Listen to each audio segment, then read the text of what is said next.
Hey there everyone, it's Mrs. Tollison here with the Earth, Sun, and Moon System Review. As in previous review videos, it's probably a good idea to have a pen and paper, maybe your study guide, something to write some notes down. So if you see something that helps you understand a topic a little bit better, you can make a note. And again, please feel free to pause the video at any time to really look at what's on the screen. Watch the video more than once and just write down any questions that you still have. And so this will help you get ready for the upcoming test. Our student wondering at the beginning of this unit was just how would the four seasons be affected if Earth's axis were not tilted? This was kind of our kickoff question.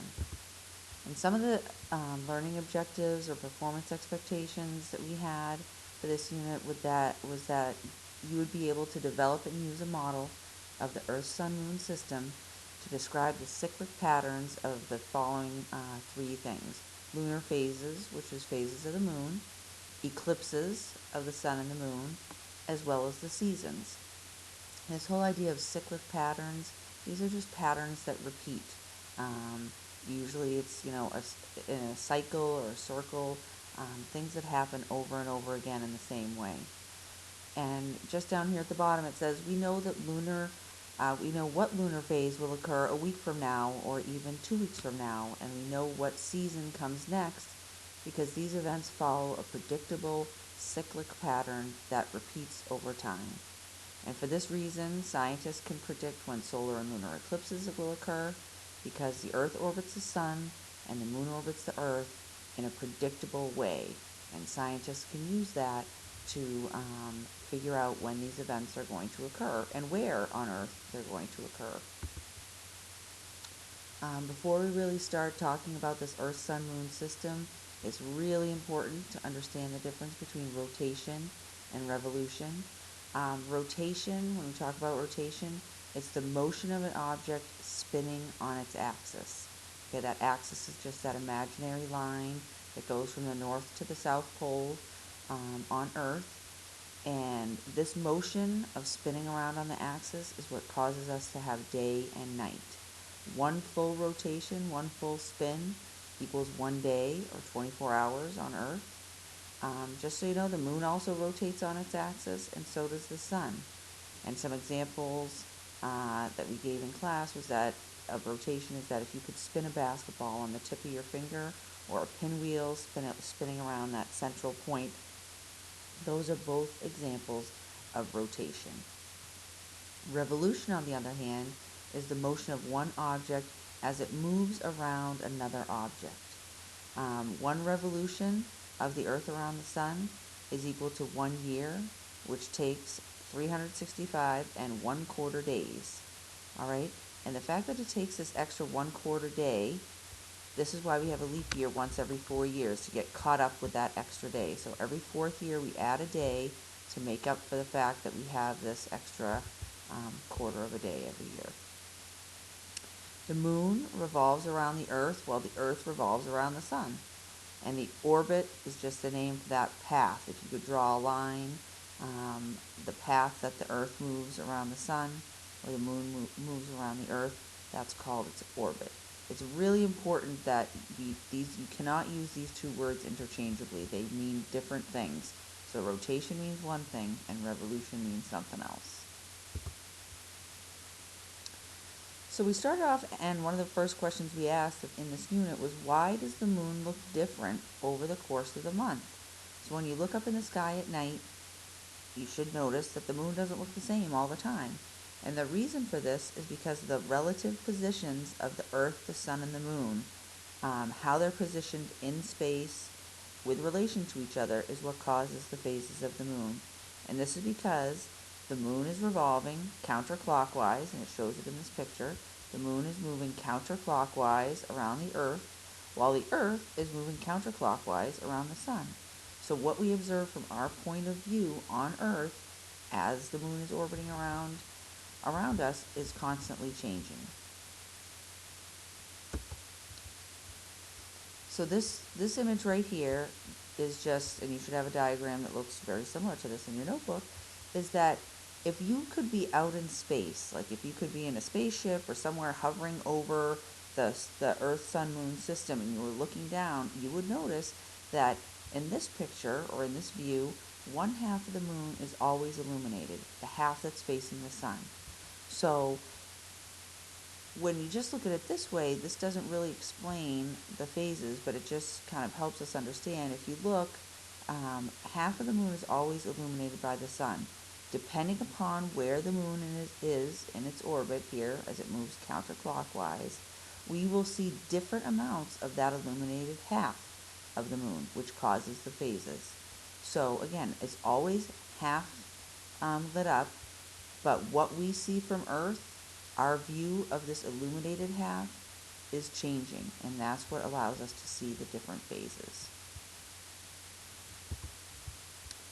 So this diagram shows both the view from space, what we just saw, this little piece here, which shows that the half of the moon is facing the sun, it's saying sunlight's coming from this direction now, is the half that's facing the moon, the half that's facing the sun is always lit up, but then in this outer circle, this shows what it looks like as we view it from Earth.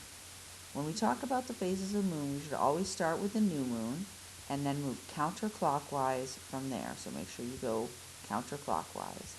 Waxing is this period when the illuminated area of the moon is growing larger. So from the new moon, you can see it starts to get more and more illuminated. We can see more and more of this white part of the moon that we associate with the moon. The waning period, which is here from full moon back to new moon, you see that this white part or the illuminated part appears to be shrinking or going away. So waxing, then waning. So the light comes on and then the light goes off.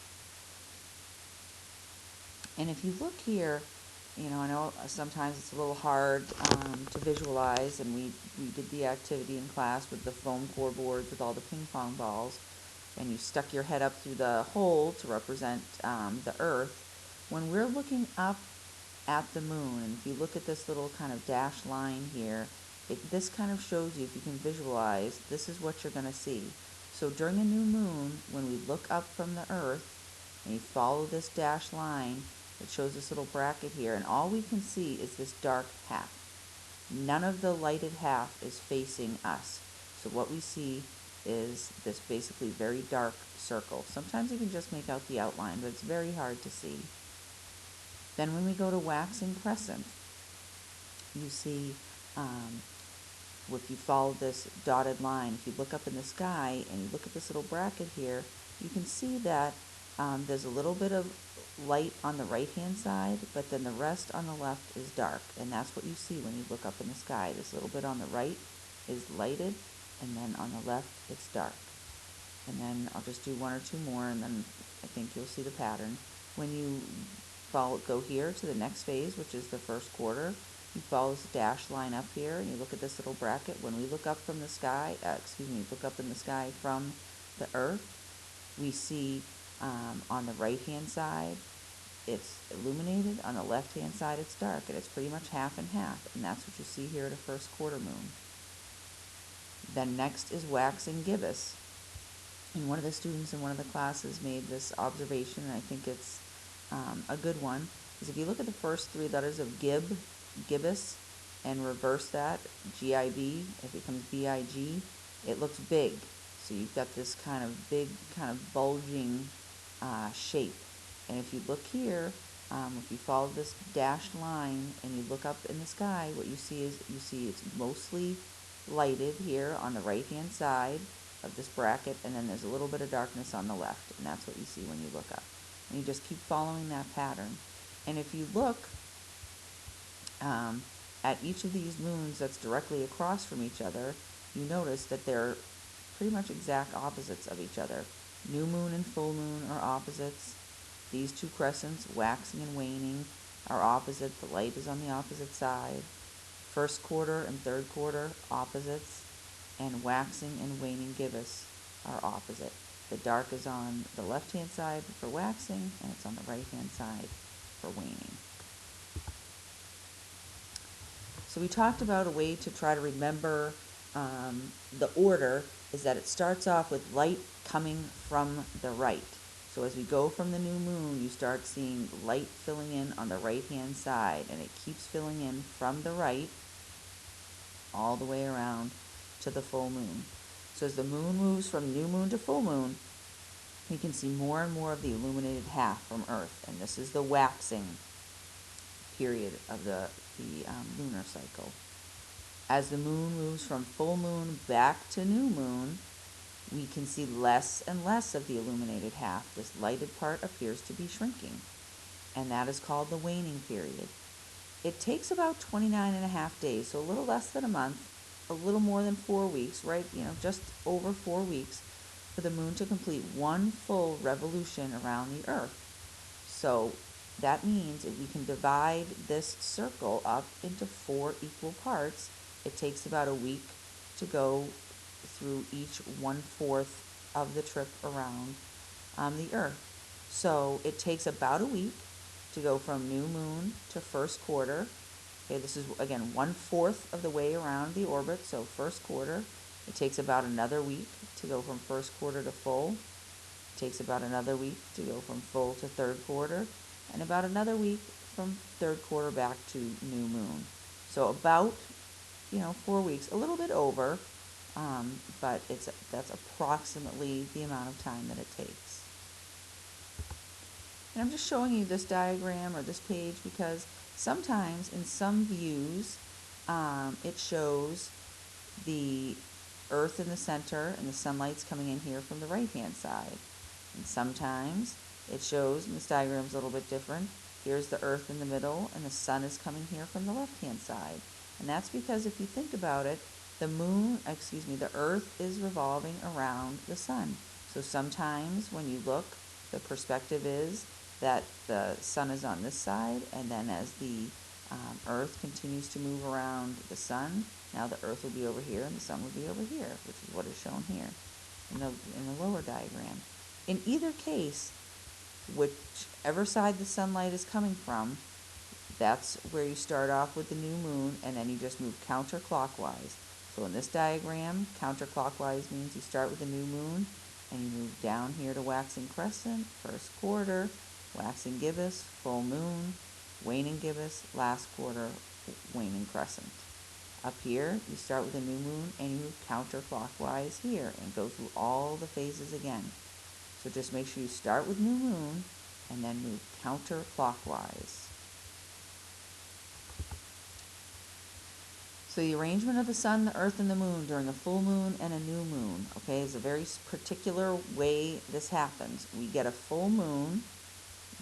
When we get a full moon, we can see all of this illuminated half of the moon. And the only way that can happen is the illuminated half, the half that is facing the sun and is reflecting the rays from the sun, is actually facing Earth. The moon does not make its own light. It's reflecting the light from the sun. So in order for us to see this full moon and see this whole illuminated half of the moon, that side we're seeing the side that's facing the sun.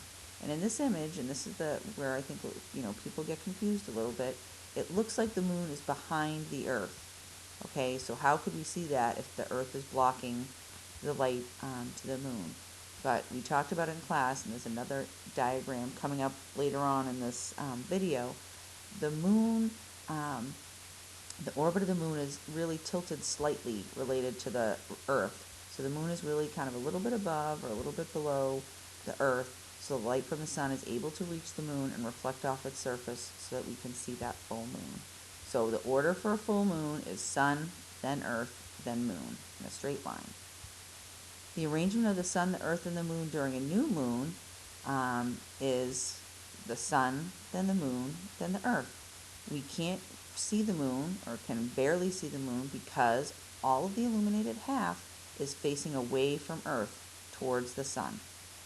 Rays of light cannot bend around the moon to light up this side, so the half that we see is the dark half. And that is why it is very hard to see, because none of the light from the sun is hitting the side of the moon that we can see from our point of view on Earth. The next topic that we talked about after phases of the moon was eclipses. And this is where shadows come into play. A lot of times, I think when we first started talking about phases of the moon, a lot of people talked about the idea that phases of the moon are caused by shadows. Phases of the moon are not caused by shadows. It's caused by the relative position of the sun, the earth, and the moon. What are caused by shadows are eclipses. Eclipses occur when one body of the Earth-Sun-Moon system blocks the light by coming in between the other two bodies and casting a shadow. And there are two types of eclipses. There are solar eclipses and lunar eclipses. Eclipses can either be total or partial. You can have a total eclipse or a partial eclipse. And one way I talked about remembering which is which is to look at the word eclipse. Whichever word comes before eclipse, whether it's solar or lunar, that's the object that's being blocked from view. For example, in a solar eclipse, the word solar comes before the word eclipse. What happens in this case is the moon moves between the sun and the earth. The moon casts a shadow on the earth and blocks or partially blocks the sun from view. So we can't see the sun because it's being eclipsed by the moon. In a lunar eclipse, the earth is coming between the sun and the moon, and it casts a shadow on the moon and makes it more difficult to see. It doesn't completely block it out, but it makes it much more difficult to see. It's not that bright white moon because the earth is getting in the way of the light rays hitting the moon. So in a solar eclipse, the arrangement is the same as with a new moon phase. The solar eclipse can only happen during a new moon. So you have sun, then moon, then earth. The moon gets in the way and casts a shadow on the earth. And if you look at the shadow, there's two parts to the shadow here. There's the umbra, which is this darker part here that forms like a cone. And only the people at the tip of this cone here, in this darker umbra part of the shadow, will see a total eclipse.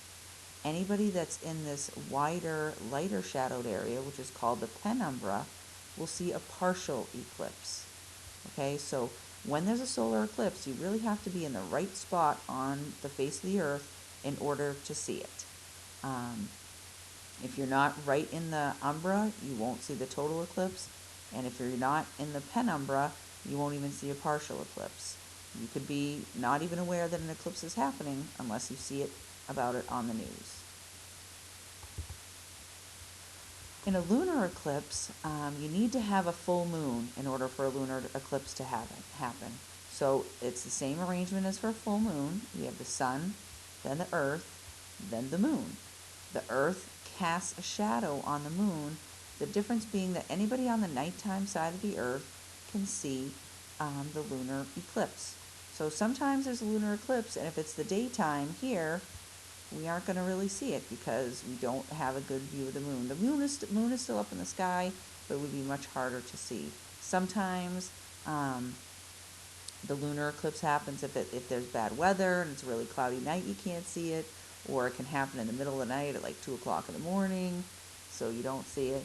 The moon doesn't get completely blocked. It doesn't turn black. It becomes this reddish-brown color as it moves into the Earth's shadow. So you can still get a partial lunar eclipse too. That can happen depending upon where the moon is located in its orbit, if it's kind of tilted a little bit and only hitting part of the shadow. And I showed these in class. These are some pictures I took of the recent total lunar eclipse. It happened in 2015. It was on the night of September 27th, and it went into September 28th. And so I started taking the pictures at about 9:15, and you can see kind of the progression as the shadow moves across the face of the moon. And here it's just about fully eclipsed, and it's got that reddish-brown color. And then the process would have reversed as the Earth moved away. I just didn't stay up that late to take those pictures because it was getting too late. But this is, actual pictures that I took from my yard in Billerica, Massachusetts of a total lunar eclipse. So the question came up a couple of different times, why don't we have a solar and lunar eclipse each month? And it's because the Earth and the moon don't orbit in the same plane. The orbit of the moon is tilted a little bit at about an angle of about 5 degrees from Earth's orbit, and I think it's exaggerated a bit in this image. But because of that, eclipses can only happen if the moon is in one of these spots indicated by these red dots. So if the moon happens to be in this new moon phase right here, then you would get a solar eclipse. If the moon is right here, when the sun, moon, and earth are lined up, you get a full moon phase and you get an eclipse. So because of this tilt, we only get eclipses periodically. A solar eclipse, maybe 1 or 2 times a year. Lunar eclipses are a little more common, maybe about 5 times a year. And the last kind of cyclic pattern that we talked about was this idea of Earth's seasons. So Earth seasons, or seasons on Earth, are caused by 2 factors working together. The fact that the Earth is tilted on its axis as it revolves around the sun. So the Earth is constantly tilted at this angle of 23.5 degrees from vertical, which just means we've got this axis, which is really an imaginary line, but it's shown here on this little line. It's not, that axis is not straight up and down. It's tilted at this angle of 23.5 degrees as it's revolving counterclockwise around the sun. And obviously this is not drawn to scale because it makes it look like the sun is teeny tiny, because the focus right here is on the globes. If the Earth was not tilted, if it was straight up and down on its axis as it revolved around the sun, then we wouldn't have seasons because we'd experience the same amount of sunlight year round. Our temperature would be pretty constant. But if you see here, this tilt causes the light to hit the Earth in different ways. And we saw that in our activity that we did with the inflatable globes. But here, in the northern hemisphere, this image right here represents December 22nd, which is the start of the winter solstice. In the winter, the northern hemisphere is tilted away from the sun. So we're not getting as much direct sunlight. The sunlight is hitting the southern hemisphere more. So they have summer, we have winter. And as we move around, here, and this is the vernal equinox, the start of spring, and over here across is the start of fall, and you can see it a little better on the fall one. Neither the north or south pole is facing the sun during these equinoxes. The light is striking the Earth pretty much the same way, so we get equal day and night. And then over here in the summertime, summer in the northern hemisphere, the North Pole is tilted towards the sun. So that's why we get longer days, more sunlight. So if you notice, this axis, the tilt of the axis is the same all the way around. The tilt doesn't go back and forth and back and forth. It stays tilted in the same direction as it revolves around the Earth. And take into consideration, or think about the fact that at the same time, the Earth is revolving on its axis, rotating on its axis as it spins or revolves around the Earth.